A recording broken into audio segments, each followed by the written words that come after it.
विश्ववंदनीय विश्वशांतीदूत प्रज्ञाशील समाधीचे उद्गाता महान करुणावान करुणेचा सागर तथागत सम्यक संबुद्ध तथागतांचा पावन पवित्र सद्धम्म त्या सद्धम्माचा सातत्याने प्रचार आणि प्रसार करणारा सदापूजनीय भिक्खू संघ बुद्ध धम्म आणि संघ या महान तीन रत्नाची आम्हा सर्वांना माहिती करून देणारे आम्हा सर्वांचा आधारस्तंभ भारतीय घटनेचे शिल्पकार बोधिसत्व गुणपेतांग डॉक्टर बाबासाहेब आंबेडकर यांच्या धम्मक्रांतीमध्ये शेवटच्या श्वासापर्यंत समर्पित राहतो।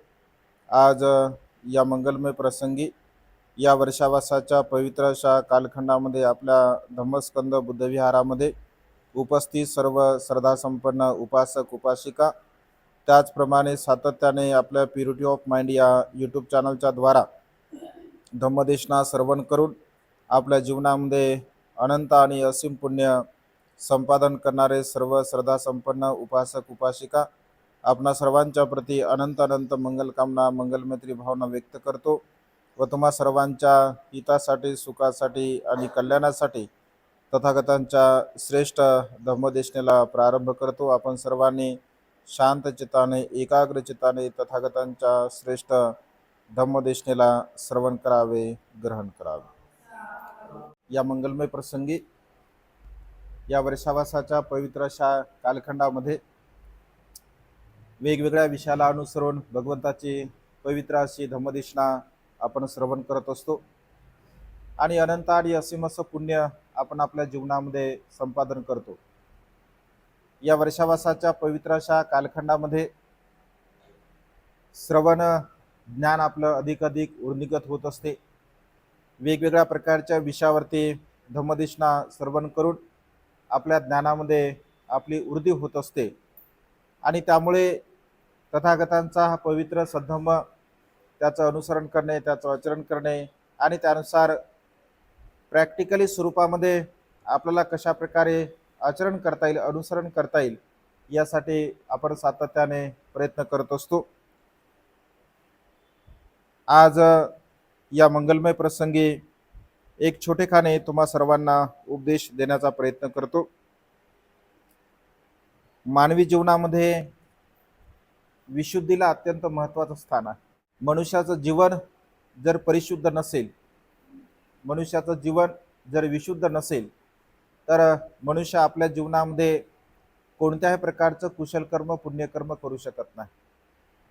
सिद्धार्थ बोधिसत्वाने जेव्हा सम्यक संबुद्धीला प्राप्त केलं आणि सम्यक संबुद्धीला प्राप्त केल्यानंतर महत्प्रयासाने जे ज्ञान मी संपादन केलं ते ज्ञान कोणाला सांगावं असं जेव्हा त्यांच्या मनामध्ये प्रश्न आला तर आलार कलाम उदक रामपुत्र यांची त्यांना आठवण झाली।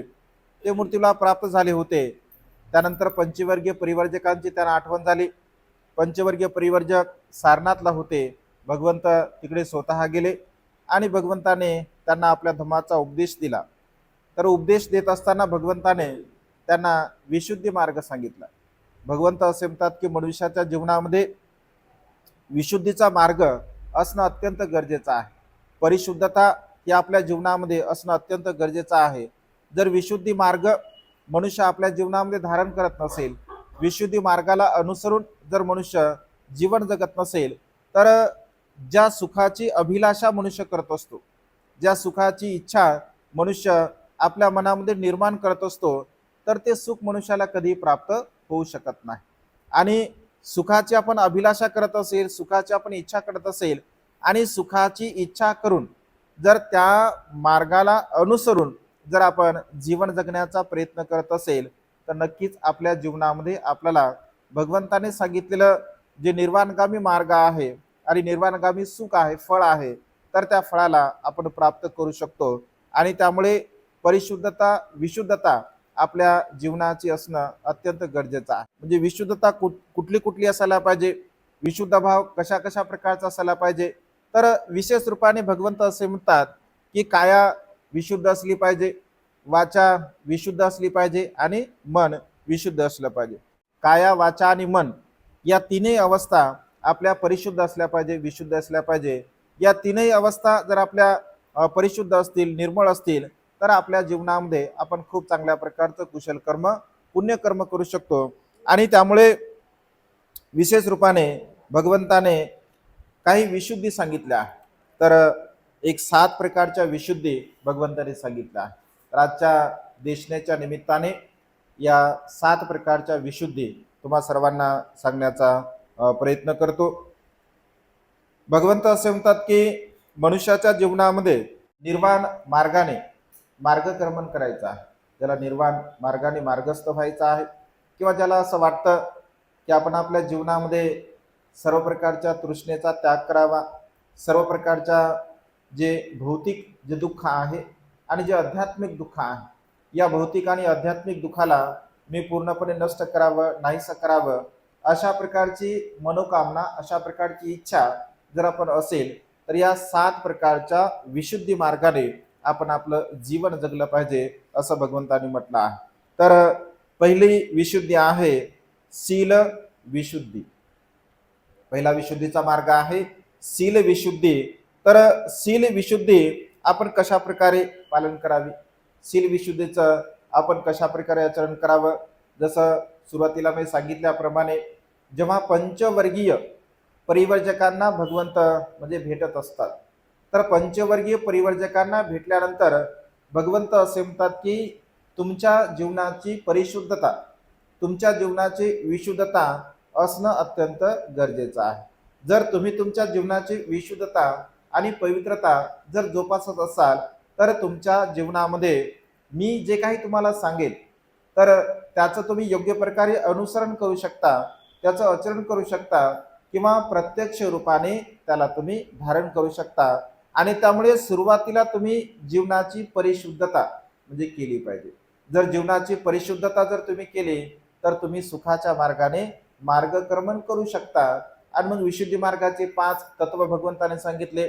जसं प्राण्यांची हिंसा न करणे, चोरी न करणे, अकुशल कर्म न करणे, खोटं न बोलणे, निंदानस्ती न करणे, चाहणी चुगली न करणे, व्यर्थ बडबड न करणे, आणि कुठल्याही प्रकारच्या नशिली पदार्थाचं सेवन न करणे. म्हणजे अशा प्रकारची भावना मनुष्याच्या मनामध्ये असली पाहिजे. पण शील विशुद्ध कसं होते, शील विशुद्धी आपण कसं करू शकतो, म्हणजे शील पालन करण्यामागचा जो मनुष्यांचा उद्देश आहे, तर तो शील पालन करण्याचा मनुष्याचा उद्देश कसा असला पाहिजे.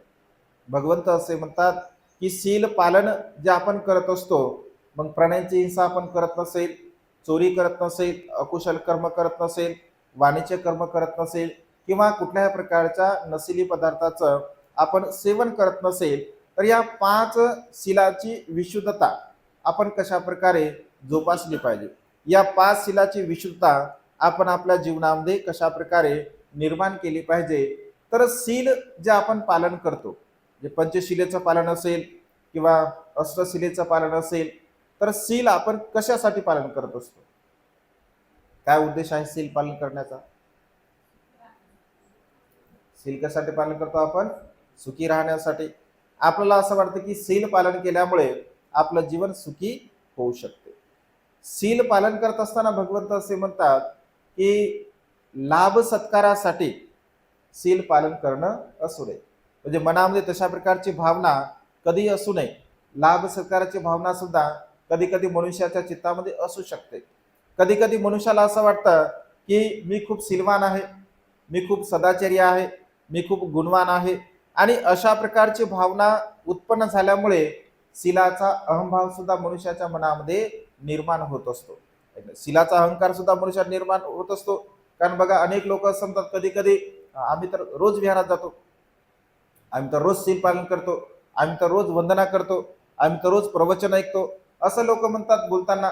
म्हणजे समजून घ्या, एखादा व्यक्ती कधीतरी विहारामध्ये आला, अचानकपणे समजा एखादा व्यक्ती विहारामध्ये आला, तर त्या व्यक्तीकडे बघण्याचा जो दृष्टिकोन असतो रोज विहारामध्ये येणाऱ्यांचा, रोज विहारामध्ये समजा येत असतील, आणि कधीतरी एखादा व्यक्ती विहारामध्ये आला, तर रोज विहारामध्ये येणारा व्यक्ती अचानकपणे विहारामध्ये आलेल्या व्यक्तींकडे कसा बघतो, कसा बघतो, म्हणजे त्याला असं वाटतं की बा, म्हणजे आश्चर्याने तर पाहतच पाहतो. पण दुसरी गोष्ट असंही म्हणते मनुष्य, कस काय दिवस निघला की म्हणतात, म्हणजे कसा काय दिवस निघाला का, आज कोणी कोण आले बा, कसं काय दिवस निघाला, म्हणजे कसं काय उजेडला आज तुम्हाला, आहे की नाही, असं म्हणतात. दुसरी गोष्ट, चर्चा करत असताना मी तर रोजच येतो विहारामध्ये, मी तर रोजच येतो विहारामध्ये, काही करो का न करो म्हणजे आचरण आचरण करो का न करो आहे की नाही, म्हणजे धम्म आचरण करो का न करो, पण मी मात्र रोज विहारामध्ये येतो. मग ते नळी फुंकले सोनारे आणि इकडून तिकडे गेले वारे तरी काय हरकत नाही, पण मी रोज विहारामध्ये येतो. म्हणजे अशा प्रकारची भावना असते. म्हणजे शील पालन सांगण्याचं तात्पर्य हे आहे की शील पालन हे कोणाला सांगण्यासाठी नसते, शील पालन हे दाखवण्यासाठी नसते. शील पालनाचा जो उद्देश आहे, माझा सन्मान व्हावा, मान व्हावा, सत्कार व्हावा, यासाठी बिलकुल शील पालन नसते. कारण शील विशुद्ध असलं पाहिजे, तीच तर शील विशुद्धी भगवंताने सांगितली.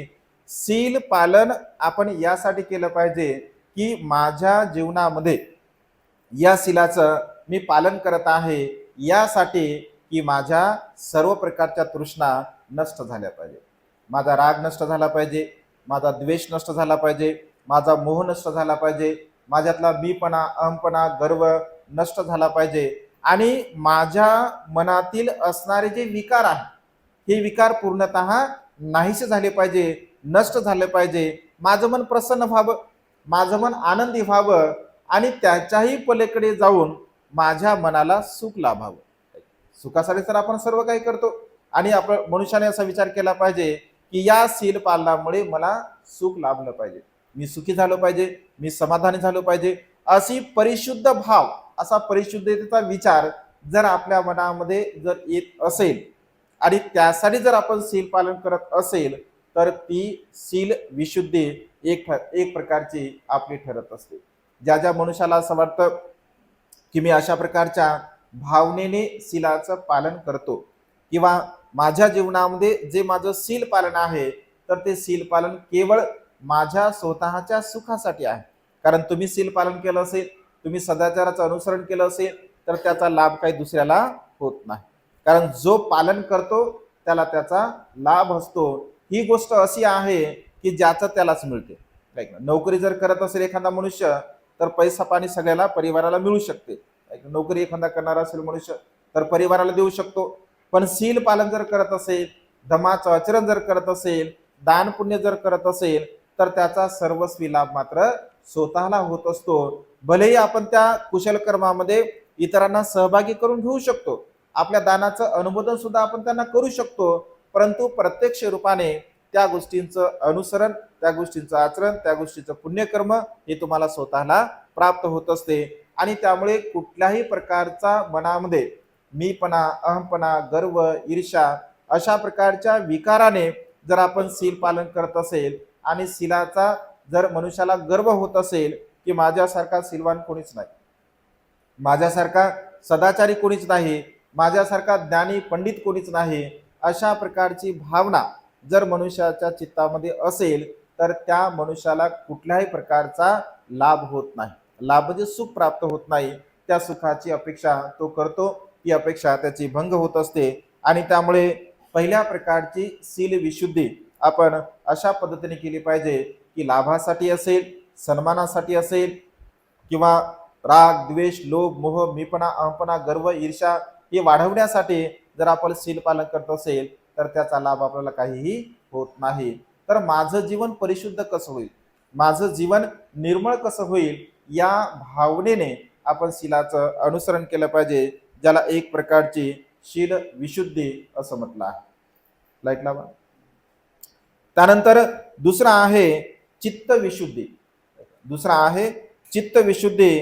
तर मनुष्याच्या मनामध्ये चित्त विशुद्धी कशा प्रकारे मनुष्य प्राप्त करू शकतो, चित्त विशुद्धी कशा प्रकारे मनुष्य प्राप्त करू शकतो, तर असं म्हटलं आहे की शुद्ध समाधीची भावना. आपल्या चित्तशुद्धीला आपण कसं करू शकतो, चित्ताला शुद्ध कसं करू शकतो, तर शुद्ध समाधीची भावना जर मनुष्य करत असेल, तर त्या शुद्ध समाधीच्या भावनेच्या द्वारा मनुष्य आपल्या चित्ताला परिशुद्ध करत असतो. मग आता समाधी भावना कशी करायची आहे, समाधीची भावना अत्यंत महत्वपूर्ण आहे. कारण जोपर्यंत मनुष्य समाधी लावत नाही, सम्यक समाधीला मनुष्य प्राप्त करत नाही, तोपर्यंत मनुष्याच्या चित्ताची परिशुद्धता होत नाही. समाधी म्हणजे केवळ डोळे लावून बसले नव्हे. अनेक लोकांना असं वाटतं की डोळे लावून बसले म्हणजे मनुष्य समाधीला बसत असतो. तर डोळे लावून बसणे म्हणजे समाधी नव्हे. डोळे लावून अनेक प्रकारचे प्राणी सुद्धा बसतात. एक ना बगळा डोळे लावून बसते, एक ना मासा कधी येतो माझ्या जवळ हे पाहण्यासाठी काही काही लोक डोळे लावून बसतात. असं वाटतं की भारत ध्यानाला बसलेले आहे, पण तसं काही बिलकुल नसते. ऐक ना, मांजर सुद्धा डोळे लावून बसते, म्हणजे एखादा शिकारीसाठी शोधण्यासाठी. तर समाधी म्हणजे कुशल चित्ताची एकाग्रता, ज्या चित्तामध्ये कुठल्याही प्रकारचा विकार नाही, जे चित्त परिशुद्ध आहे, निर्मळ आहे. मग ते चित्त परिशुद्ध निर्मळ कसं करावं, तर त्याचे दोन अंग आहेत. सम्यक समाधीला प्राप्त करण्याचे किंवा आचरण करण्याचे दोन अंग आहे. पहिला अंग आहे अनापान सती आणि दुसरा अंग आहे विपश्यना. आता कधी कधी लोकांना असं वाटतं की विपश्यना काय भानगड आहे किंवा विपश्यना. विपश्यना शब्द आला समजून घ्या की लोकांना आठवतात गोयंका गुरुजी. म्हणजे विपश्यना म्हणजे लोकांना असं वाटते विपश्यना म्हणजे गोयंका गुरुजी, पण हा एकदम चुकीचा समज आहे. विपश्यना म्हणजे गोयंका गुरुजी बिलकुल नाही आहे. विपश्यना म्हणजे बुद्ध आहे. पहिली विपश्यना म्हणजे बुद्ध आहे. त्याच्यानंतर अनेक आचार्य आहेत. त्याच्यानंतर आता अलीकडल्या काळामध्ये भारतामध्ये गोयंका गुरुजी आणलेले आहे. तर त्यांचं पुण्य आहे तेवढं. कारण एखादं धम्माचं काम एखादा ग्रस्त करत असेल किंवा एखादा सिलवान गुणवान व्यक्ती करत असेल तर त्यांचं स्वतःचं पुण्य आहे. कारण एवढ्या मोठ्या लोकांना त्या पवित्र विद्येमध्ये म्हणजे पारंगत करणे किंवा ती संधी उपलब्ध करून देणे हे त्यांचं स्वतःचं पुण्यकर्म आहे, स्वतःची पारमी आहे. कारण स्वतःची पारमी असल्याशिवाय मनुष्य अशा प्रकारचं कर्म करू शकत नाही. तर अनापान सती आणि विपश्यना ह्या समाधीचे दोन अंग आहेत. सुरुवातीला आनापान सतीची भावना आपण करत असतो. लोक म्हणजे उगच काहीतरी आपलं चर्चा करायची म्हणून चर्चा करतात, शंका कुशंका करायची म्हणून शंका कुशंका करतात. बुद्ध आणि त्यांचा धम्मग्रंथ जर आपण वाचला त्याच्यामध्ये सांगितलं नाही का समाधीचे प्रकार. एक आनापान सती सांगितले, ऐक ना, कुंभक समाधी सांगितली, रेचक समाधी सांगितली, वेगवेगळ्या प्रकारच्या समाधी सांगितल्या. म्हणजे अनापान सतीची भावना सती पठाण सुत्तामध्ये म्हणजे सांगितलंय बघा. सती पठाण सुत्त भगवंताने सांगितलंय. म्हणजे कम्मास धम्म नावाचं एक शहर होतं त्या काळामध्ये, कुरुदेश होता. त्या कुरुदेशामध्ये कम्मास धम्म नावाचं एक शहर असते आणि त्या त्या प्रांतामध्ये किंवा त्या देशामध्ये राहणाऱ्या लोकांची विशेषता असते. म्हणजे तेथील प्रत्येक व्यक्ती शिलाचं आचरण करणारा असतो. प्रत्येक व्यक्ती म्हणजे सुरुवातीपासून तर शेवटच्या टोकापर्यंत असा एकही व्यक्ती नसतो की जो शिलाचं पालन करणारा नसतो. किमान तो पंचशिलामध्ये प्रतिष्ठित असतो. मग बाकी कोणी अष्टशिलामध्ये प्रतिष्ठित असेल, परंतु किमान पंचशिलामध्ये प्रत्येक व्यक्ती प्रतिष्ठित असतो. आणि त्यामुळे सर्वच्या सर्वच लोक शिलवान असल्या कारणाने, गुणवान सदाचारी असल्या कारणाने भगवंत तिथे सती पठाण सुताचा उपदेश करत असतात. तर त्यामध्ये स्पष्टपणे भगवंताने म्हणजे सर्व ज्या चार प्रकारच्या स्मृती प्रस्थान आहे त्या चार प्रकारच्या स्मृती प्रस्थानाच्या द्वारा भगवंताने सतीपठाण शिकवलेलं आहे. कायानुस्मृती असेल, धम्मानुस्मृती असेल, चित्तानुस्मृती असेल, वेदनानुस्मृती असेल, ह्या चार प्रकारच्या स्मृती भावना भगवंताने त्यामध्ये विस्तार रूपाने म्हणजे सांगितलेल्या आहे. सती पठाण सुत्ताचा आपण योग्यपणे अभ्यास केला. ज्यांना असं वाटतं की समाधीला समजून घेतलं पाहिजे, विपश्यनेला समजून घेतलं पाहिजे, तर त्याने सती पठाण सुत्ताचा खूप चांगल्या प्रकारे अभ्यास करावा. सती पठाण सुत्ता जर तुम्ही अभ्यास केला योग्य प्रकारे तर तुम्ही जाणू शकता, तुम्ही समजू शकता. अनापान सतीची भावना सुरुवातीला करायची असते. कारण आपल्या चित्ताला एकाग्र करण्यासाठी एक आलंबन असावं लागतं. ज्याला भगवंत असे म्हणतात की आलंब जर नसेल म्हणजे चित्ताला एकाग्र करण्यासाठी एक आलंबन, आलंबन म्हणजे आधार, आधार असावा लागतो आपल्याला. आणि तो आधार म्हणजे आपला स्वतःचा श्वास असतो. कारण तो आपला स्वतःचा असतो. कारण आपण जर समजा माळा जपल्या असतील किंवा मंत्र उच्चार केला असेल, गाथा उच्चार केला असेल, तर त्या गाथा उच्चारामध्ये किंवा मंत्र जपण्यामध्ये किंवा वेगळ्या प्रकारचं नाम स्मरण करण्यामध्ये आपला वेळ निघून जाऊ शकतो. आणि कधी कधी आपल्याला ते आठवू सुद्धा शकत नाही, आपण ते विसरू सुद्धा शकतो. परंतु आपला स्वतःचा जो श्वास आहे तो स्वतः श्वास हा नैसर्गिक आहे. आणि नैसर्गिक असल्यामुळे आपण येणारा श्वास जाणारा श्वास यावरती पूर्णतः चित्त केंद्रित केलं पाहिजे. आणि असं जर आपण विचार केला असेल तर श्वासाला बघतो का आपण? आता तुम्ही इथे बसला आहात, तुम्ही काय श्वासाला बघत आहात का? मी तुम्हाला बोलत आहे, मी काय श्वासाला बघत आहो का? बिलकुल नाही आहे. कारण श्वासाला बघण्यासाठी आपल्या चित्ताला एकाग्र करावं लागतं. आपल्या चित्ताला परिशुद्धतेच्या मार्गाकडे घेऊन जाण्यासाठी श्वासावरती लक्ष केंद्रित करणे एवढी साधी आणि सोपी गोष्ट आहे का? 2 मिनिटं लावून डोळे लावून बघा बरं तुम्ही, आणि येणारा श्वास जाणारा श्वास पहा तुम्ही. तुम्ही अमेरिकेला जाऊन येता एका क्षणामध्ये, पण तुमच्या श्वासावर काय तुम्ही येत नाही.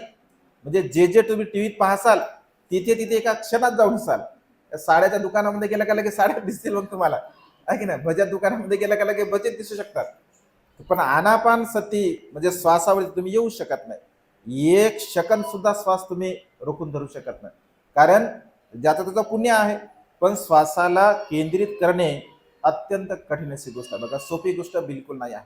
धम्माचं आचरण करणे, अनुसरण करणे एवढी साधी आणि सोपी गोष्ट नाही आहे. केवळ वरकरणी जर आपण विचार करतोय, वरवर पाहतो आपण, परंतु प्रत्यक्ष प्रॅक्टिकली जेव्हा ती गोष्ट आपण करतो तर ती गोष्ट मात्र अत्यंत कठीण आहे. त्यामुळे आनापान सती करण्यासाठी आपल्या चित्ताला एकाग्र करण्यासाठी आनापान सतीची भावना केली पाहिजे. आणि जसं जसं आपलं चित्त एकाग्र होत असते तशी तशी विपश्यना केली पाहिजे. विपश्यना म्हणजे विशेष रूपाने आपल्या शरीरावरती उत्पन्न होणाऱ्या संवेदनेला जाणणे. ज्या सुखद संवेदना असतील, दुःखद संवेदना असतील, असुखद असतील, अदुःखद असतील, या सर्व प्रकारच्या 3.5 हाताच्या कायेवरती काय प्रक्रिया होते, काय चालते, काय वेदना होतात, सुखद होतात, दुःखद होतात, असुखद होतात, अदुःखद होतात, अशा प्रकारचं विशेष ज्ञान आपण आपल्या जीवनामध्ये ग्रहण केलं पाहिजे, प्राप्त केलं पाहिजे. आणि विशेष ज्ञान जेव्हा जेव्हा मनुष्य प्राप्त करत असतो तर हळूहळू त्या मनुष्याच्या चित्ताची एकाग्रता होत असते, अर्थात त्या मनुष्याला समाधी लागत असते. आणि जेव्हा मनुष्याला समाधी लागते तर त्याचं चित्त तेव्हा परिशुद्ध असते, निर्मळ असते. आणि त्या निर्मळ चित्ताच्या द्वारा, परिशुद्ध चित्ताच्या द्वारा त्याला प्रज्ञेची प्राप्ती होत असते. प्रज्ञा ज्या मनुष्याला प्राप्त होते अर्थात तो 4 आर्य सत्याला जाणतो, समजून घेतो. जगामध्ये दुःख आहे, दुःखाचं कारण आहे, दुःखाचं निवारण आहे, दुःखातून मुक्त होण्याचा मार्ग आहे. म्हणजे अशा प्रकारच्या संपूर्ण शृंखलेचं त्याला ज्ञान असते. प्रज्ञा म्हणजे ज्ञान, प्रज्ञा म्हणजे ज्ञान. हे ज्ञान वेगळं आणि ते ज्ञान वेगळं. व्यवहारिकता जी काय आपण ज्ञानाला प्राप्त करत असतो ते ज्ञान वेगळं. एखादा मनुष्य शिकला सवरलेला आहे तर आपण त्याला ज्ञानी म्हणत असतो. पण हे ज्ञान आणि आध्यात्मिक दृष्टिकोनातून जी भगवंताने सांगितलेली प्रज्ञा, नॉलेज आणि विजडम, यामध्ये जमीन आसमानचा फरक आहे. आपण जे ज्ञान घेत असतो, जी प्रज्ञा घेतो त्याला नॉलेज म्हटलं जात असतं, ज्ञान म्हटलं जातं. परंतु आध्यात्मिक दृष्टिकोनातून जी प्रज्ञा असते त्याला विजडम असं म्हटलेलं आहे. म्हणजे मनुष्याच्या जीवनामध्ये जी सत्यता आहे त्या सत्यतेला यथार्थ रूपाने जाणणे, यथार्थ रूपाने समजून घेणे, त्याचं परीक्षण करणे, निरीक्षण करणे, आकलन करणे. जेव्हा मनुष्याला या सर्व प्रकारच्या गोष्टींचं आकलन होत असते तर त्या मनुष्याला प्रज्ञा प्राप्त होत असते. आणि त्यामुळे चित्त विशुद्धी जर आपल्याला करायची असेल तर आपल्या चित्तामध्ये उत्पन्न होणारे जे विकार असतात तर त्या सर्व प्रकारच्या विकाराला नष्ट करण्याचा आपण प्रयत्न केला पाहिजे. मग चित्तामध्ये उत्पन्न होणारे विकार आहे, राग आहे, द्वेष आहे, लोभ आहे, मोह आहे, मीपणा, अहंपणा, गर्व, ईर्ष्या, या सर्व प्रकारच्या विकाराला पूर्णपणे नष्ट केलं पाहिजे. आणि जेव्हा मनुष्याचं चित्त परिशुद्ध होते, निर्मळ होत असते तर तेव्हा तो मनुष्य आपल्या चित्ताची विशुद्धी करत असतो, आपल्या चित्ताला परिशुद्ध करत असतो. कारण चित्ताची परिशुद्धता, चित्ताची विशुद्धता अत्यंत महत्त्वपूर्ण आहे. जीवनामध्ये कुशल धम्माचं अनुसरण करण्यासाठी, पुण्यकर्म करण्यासाठी मनुष्याचं चित्त हे प्रसन्न असावं लागतं, आनंदी असावं लागतं. आनंद चित्ताने, प्रसन्न चित्ताने जर मनुष्य एखादं कर्म करत असेल तर त्याला त्याचा लाभ होत असतो. परंतु कुशल कर्म करत असताना, पुण्यकर्म करत असताना जर मनुष्याच्या चित्ताची परिशुद्धता जर नसेल आणि तशा अवस्थेमध्ये जर एखादा मनुष्य कर्म करत असेल तर विशेष असा लाभ त्या मनुष्याला प्राप्त होत नाही. आणि त्यामुळे आपली चित्त विशुद्धी सुद्धा असणं अत्यंत गरजेचं आहे. त्यासाठी आपल्याला आनापानसती करावी लागते, त्यासाठी आपल्याला विपश्यना करावी लागते आणि त्यासाठी आपल्याला समाधीची भावना करावी लागते. म्हणजे कुशल चित्त अधिक प्राप्त करण्यासाठी, आपल्या चित्ताला एकाग्र करण्यासाठी आपण समाधीची भावना करणं अत्यंत गरजेचं असते. सिद्धार्थ बोधिसत्व 6 वर्षापर्यंत तपश्चर्या करतात. त्या काळामध्ये जेवढे काही ऋषी मुनी असतात, तपस्वी असतात, त्यांचं सर्व प्रकारचं ज्ञान ते आत्मसात करतात आणि 6 वर्ष उर्वेला वनखंडामध्ये ते तपश्चर्या करतात, तरी सुद्धा त्यांना सम्यक समृद्धीचा लाभ होत नाही. तेव्हा ते विचार करतात की अरे, एवढे मी परिश्रम करतो, एवढे मी मेहनत करतो, तरी सुद्धा मला सम्यक समृद्धीचा लाभ होत नाही आहे. मग कदाचित माझा मार्ग तर चुकला नसेल. आणि पुन्हा ते चिंतन करतात की वयाच्या 7व्या वर्षी सिद्धार्थ बोधिसत्वाने जांभळाच्या झाडाखाली आनापान सतीची भावना केली होती. ज्यांनी पहिल्यांदा त्यांना ते ज्ञान तिथे त्यांची समाधी लागली होती. तर ते म्हणतात की ते तर मार्ग योग्य नसेल, तो मार्ग तर सत्य नसेल. आणि पुन्हा आनापान सतीच्या भावना पुन्हा ते करत असतात आणि त्या मार्गाने सम्यक समृद्धीला ते प्राप्त करत असतात. पहिल्या पायरीने, दुसऱ्या पायरीने, तिसऱ्या पायरीने, चौथ्या पायरीने, म्हणजे अशा प्रकारे बोधिसत्व सम्यक समृद्धीला प्राप्त करत असतात. म्हणजे चित्ताची एकाग्रता आपल्या जीवनामध्ये असणं अत्यंत गरजेचं आहे. जर चित्ताची परिशुद्धता, चित्त विशुद्धी जर तुम्हाला करायची असेल तर तुमच्या जीवनामध्ये अशा प्रकारच्या समाधीच्या भावनेच्या द्वाराच आपण चित्ताला परिशुद्ध करू शकतो. दुसरा कोणता मार्ग आहे? मनातील विकार काढण्यासाठी दुसरा मार्ग कोणता आहे? जे ज्ञानी लोक, विद्वान लोक असतात, जे म्हणतात हे नाही सांगितलं, ते नाही सांगितलं. मग नाही सांगितलं, मग तुम्ही सांगा काय सांगितलं. मग तुम्ही तर सांगा ना आम्हाला. म्हणजे तुम्ही जे सांगसाल ते करतो आम्ही. जर तुम्हाला हे नाही सांगितलं, ते नाही सांगितलं, हे नाही आहे, ते नाही आहे, तर तुम्ही सांगा नवीन काहीतरी, आम्ही ते करू. ऐकलं, म्हणजे कमीत कमी त्यानं तरी आम्हाला प्राप्त होईल. म्हणजे करायचं काही नसतं. आणि जे लोक करत नाहीत तेच लोक बोलतात, कारण त्यांना माहितीच नसते की नेमकं काय करायला पाहिजे. म्हणजे ज्या गावाला जायचंच नाही, गावालाच जायचं नाही, पण त्या गावामध्ये जाताना एवढ्या अडचणी आहेत असं सांगायचं लोकांना. म्हणजे आपण जायचं नाही आणि दुसऱ्याला जाऊ द्यायचं नाही, अशी लोकांची मानसिकता आहे. आणि त्यामुळे अशा म्हणजे 150 लोकांवर काही विश्वास ठेवायचा नसते, आहे की नाही. असे अनेक लोक समाजामध्ये 150 आहेत. 1-2 पुस्तक वाचतात आणि म्हणतात की आम्ही लय शहाणे झालो, आम्हाला लय ज्ञान आहे, बाबासाहेबांनी हे नाही सांगलं, बाबासाहेबांनी ते नाही सांगलं. म्हणजे याला सांगून गेले बाबासाहेब किंवा मी हे नाही सांगितलं, ते नाही सांगितलं, तू समाजाला सांग म्हणून. असं काय सांगून गेले का बाबासाहेब यांना? म्हणजे आपल्याच मनानं काहीतरी लावायचं. बाबासाहेब बाबासाहेब होते, बोधिसत्व होते. बाबासाहेबांनी जे कार्य केलं, बाबासाहेबांच्या बुद्धिमत्तेची आपण तुलना करू शकतो का? बाबासाहेबांना काय सांगायचं होतं याची कल्पना सुद्धा आपण करू शकत नाही, कारण बाबासाहेब एवढे ज्ञानी होते. जर तुम्ही बाबासाहेबांचे इंग्लिश ग्रंथ जर वाचले तर बाबासाहेबांनी त्याच्यामध्ये अशा अशा प्रकारच्या शब्दांचा प्रयोग केला की आपल्याला डिक्शनरी शोधावं लागते. म्हणजे एवढे बाबासाहेबांवरती इंग्लिशचं नॉलेज होतं बाबासाहेबांना. एका शब्दाचे असंख्य पर्यायी शब्द बाबासाहेब आपल्या साहित्यामध्ये उपयोग करत होते.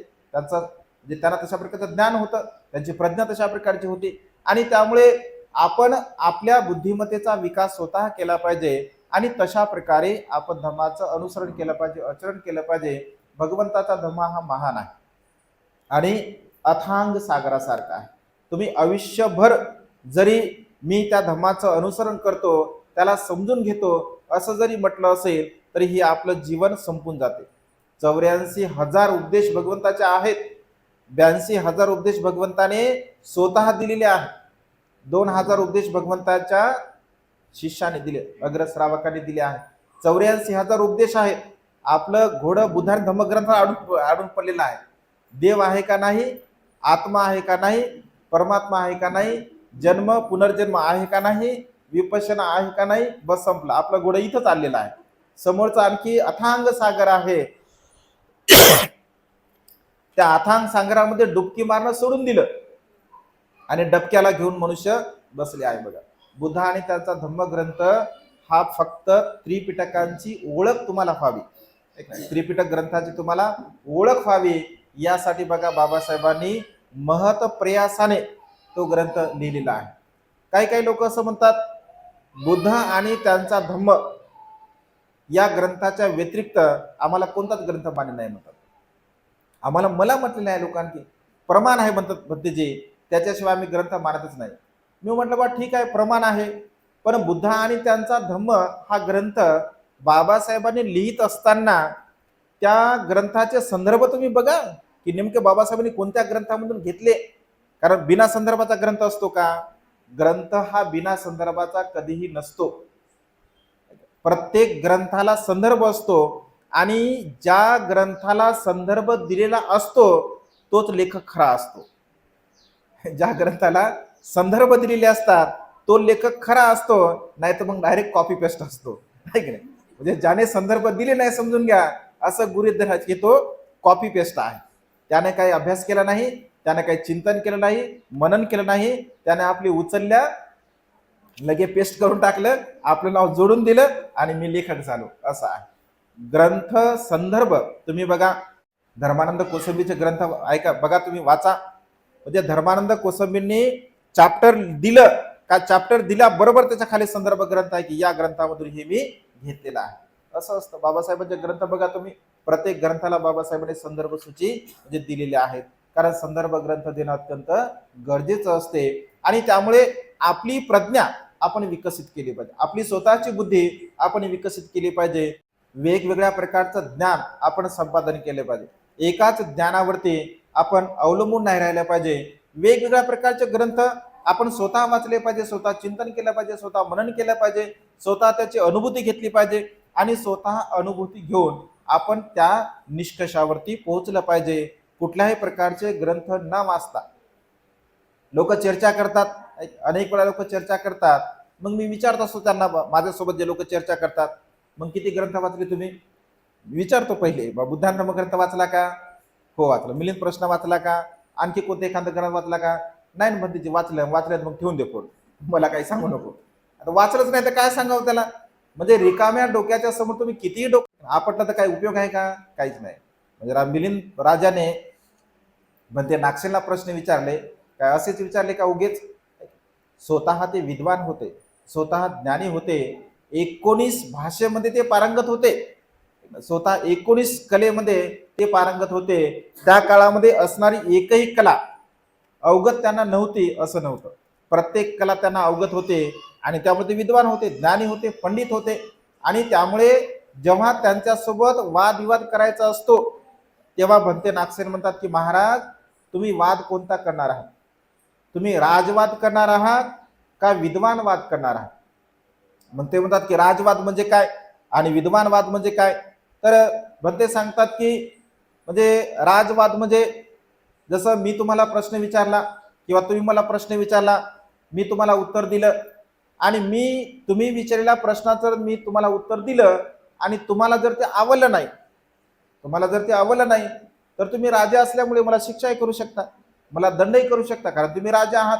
म्हणजे अशा प्रकारचा जर तुम्हाला न पटणारा वाद म्हणजे तुम्हाला पटावा असा म्हणून मी जर करावा असं तुम्हाला वाटत असेल तर अशा प्रकारचा राजवाद मी काय करायसाठी तयार नाही आहे. पण विद्वानवाद जर तुम्ही करत असाल तर मी करण्यासाठी तयार आहे. मग विद्वानवाद म्हणजे काय? तर तुम्ही मला प्रश्न विचारा, प्रतिप्रश्न विचारा, अनेक प्रश्न विचारा, प्रश्नामध्ये प्रश्न विचारून तुम्ही मला म्हणजे गुंतागुंत तयार करा, माझ्या मनामध्ये संभ्रम निर्माण करा, त्या प्रश्नाचे उत्तर देण्यासाठी मी तयार आहे, तत्पर आहे. तर राजा म्हणतो की म्हणते मी तुमच्यासोबत राजवाद करणार नाही, तर मी तुमच्यासोबत विद्वानाप्रमाणे वाद करेल. दोघेही विद्वान होते, दोघेही पंडित होते, ज्ञानी होते आणि त्यामुळे चर्चा करत असताना सुद्धा समोरच्या व्यक्तीला जर काही ज्ञान असेल तर आपण चर्चा करू शकतो. समोरच्या व्यक्तीला कुठल्याच प्रकारचं ज्ञान नाही आणि आपण त्याला कितीही डोकं फोडफोड जर सांगितलं तर त्याला काही समजणार नाही, कारण त्याची घागरा ऑलरेडी उलटी आहे. मग उलट्या घागरीवर जर आपण कितीही पाणी टाकलं तर काही उपयोग होणार आहे का? काहीच उपयोग होणार नाही. म्हणजे नळी फुंकले सोनारे आणि इकडून तिकडे गेले वारे, अशा प्रकारचं होत असतं बघा.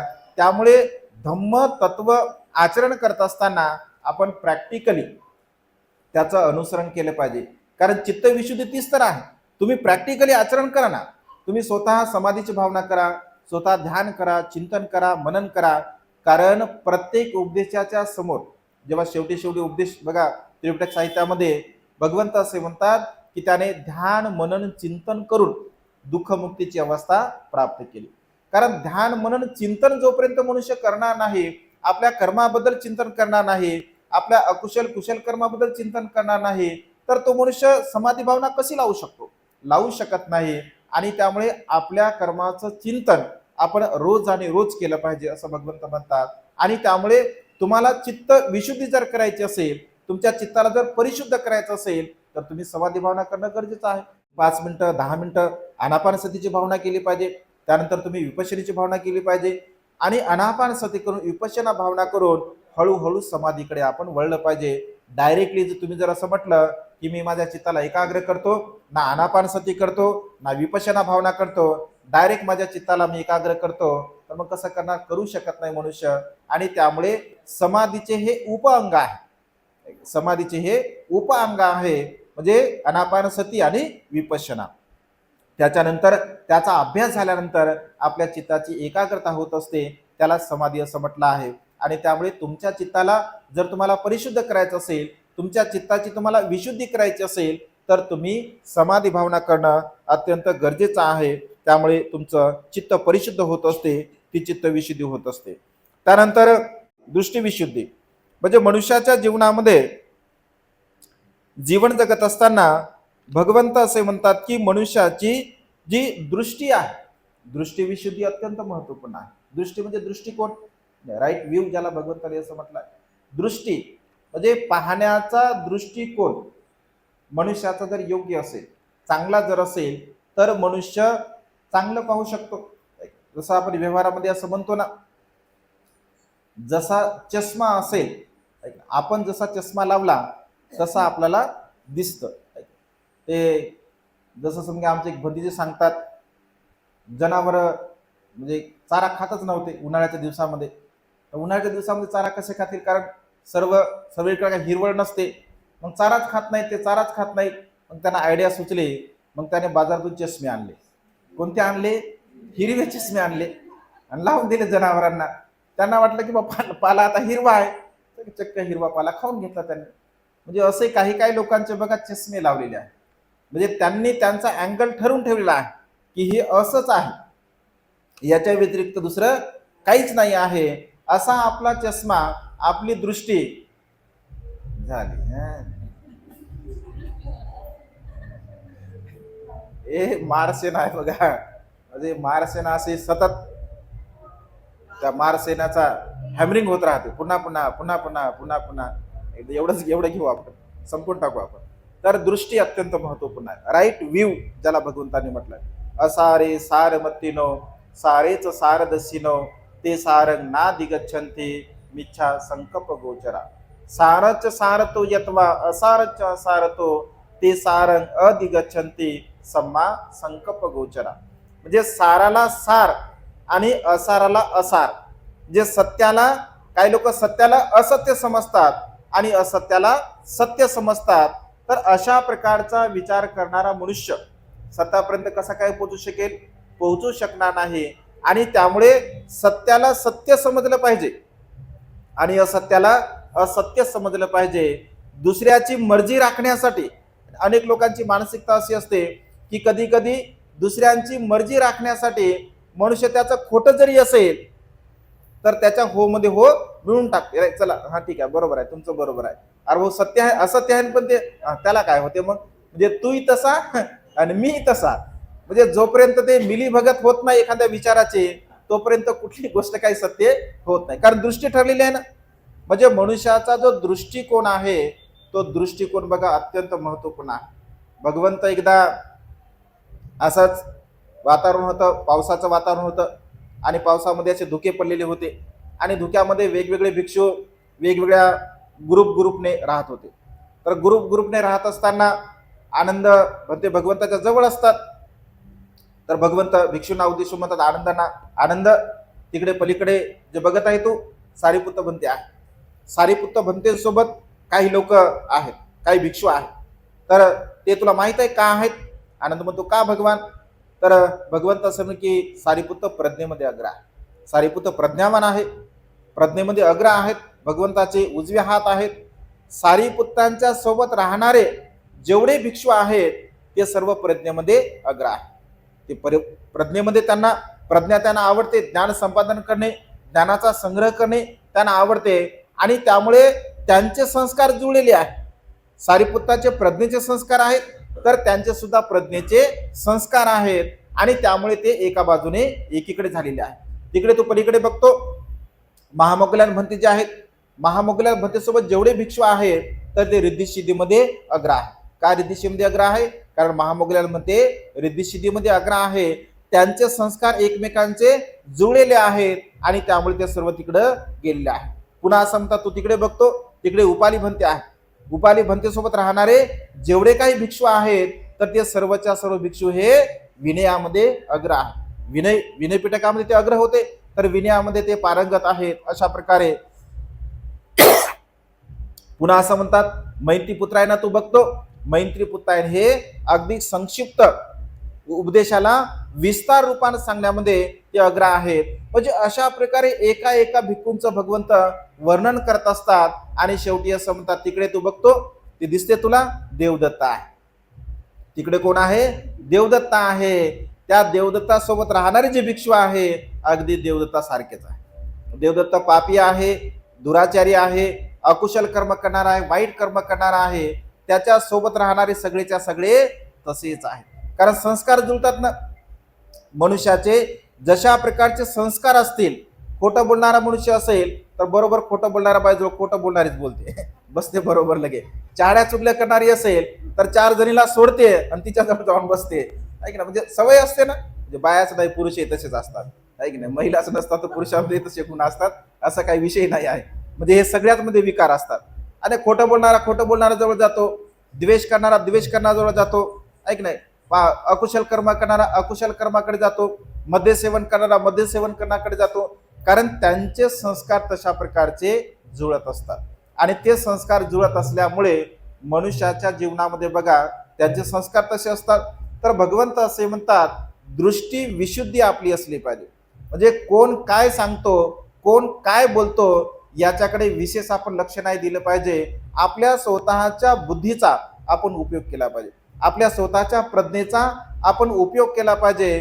कारण स्वतः कुशल कर्म करणे आणि इतरांना कुशल कर्म करण्यासाठी प्रेरित करणे हे महान पुण्यकर्म आहे. एखादा मनुष्य जर अकुशल कर्म करत असेल, वाईट कर्म करत असेल आणि आपण जरी करत नसेल पण तो करत असताना त्याला जर आपण मदत करत असेल तर ते सुद्धा अकुशल कर्मच आहे, वाईट कर्मच आहे, पाप कर्मच आहे. म्हणजे स्वतः न करणे परंतु इतरांना मदत करणे हे सुद्धा अकुशल कर्म असते, वाईट कर्म असते. आणि त्यामुळे आपण सुद्धा ते करू नये आणि इतरांना सुद्धा त्यामध्ये सहभागी आपण करून नाही घेतलं पाहिजे. आपल्या बुद्धीचा आपण उपयोग केला पाहिजे, आपली दृष्टी आपण सम्यक ठेवली पाहिजे, योग्य ठेवली पाहिजे. कारण दृष्टीघात जर मनुष्याला झालेला असेल तर बघा मनुष्य कधी सुखाला प्राप्त होऊ शकत नाही. आणि असंख्य लोक या संसारामध्ये दृष्टीघाताने ग्रस्त आहेत. असंख्य लोक दृष्टीघाताने ग्रस्त आहेत कारण त्यांना दृष्टीच नाही आहे स्वतःची दृष्टी नसल्यामुळे इतरांच्या बुद्धिमत्तेने, इतरांच्या दृष्टीने तशा प्रकारचं ते कार्य करतात.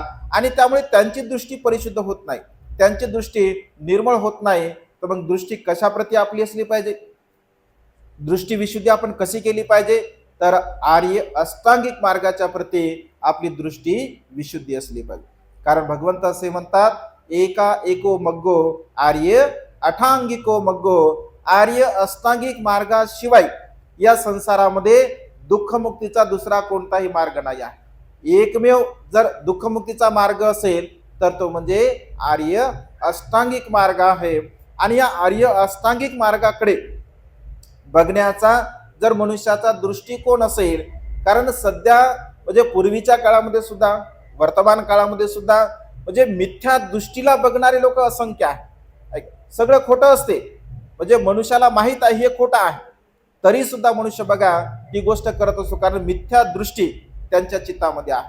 मी करत आहे ते सुद्धा खोटं आहे, माझ्या आजूबाचे लोक करतात ते सुद्धा खोटं आहे, आम्ही लोकांना सांगतो ते सुद्धा खोटं आहे. सर्वच त्यांना माहित आहे तरी सुद्धा सगळं खोटं चालू आहे. ऐका, सगळं खोटंच आहे. एवढं खोटं चाललं की म्हणजे सगळ्याला समजते हे खोटं आहे, तरी सुद्धा बघा लोक अत्यंत श्रद्धेने करतात.